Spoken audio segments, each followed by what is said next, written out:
Hey everyone, this is Steve from WebAiry. Today I am going to show you how you change default user and add multiple users on VPS server. So let's get started. First of all, you need to log into your VPS. I am already logged in. So now you need to go to the server manager, click on it.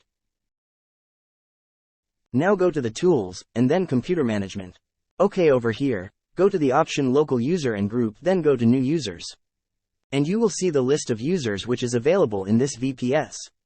So first of all, we will add more users here. I already write these users in my notepad like user 1 and user 2.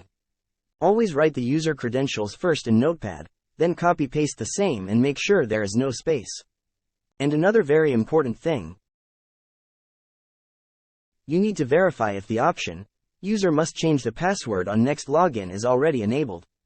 Remove that setting and enable the option, password never expire. And then select create same process for another user. Password never expire. Okay, simply close this. And now you can see 2 users are listed over here. But these users are not able to log into your remote desktop until they get the administrative group rights.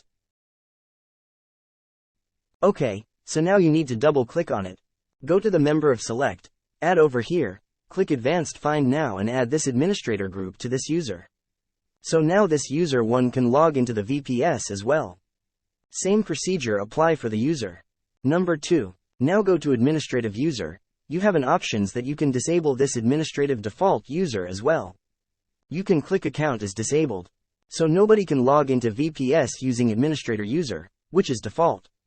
So it will also secure your VPS in case if you are getting attacks from outside world.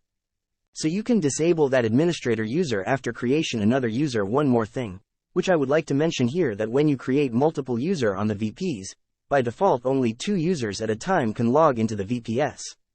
So for example, if user 1 and user 2 is logged in, user 3 will be disconnected. In case if you to log in more than 2 user, get in touch with our support team. So this is the way how you can change your default administrative user. You can add more user onto your VPS. There is no limitations how many users you want, but the number of users you're going to add. Definitely it will consume more RAM and decrease the performance of your VPS. So just to be on the safe side, create user based on your requirement. That's it. I hope you liked this video. Feel free to ask your question in the comments section. Keep sharing. Thank you.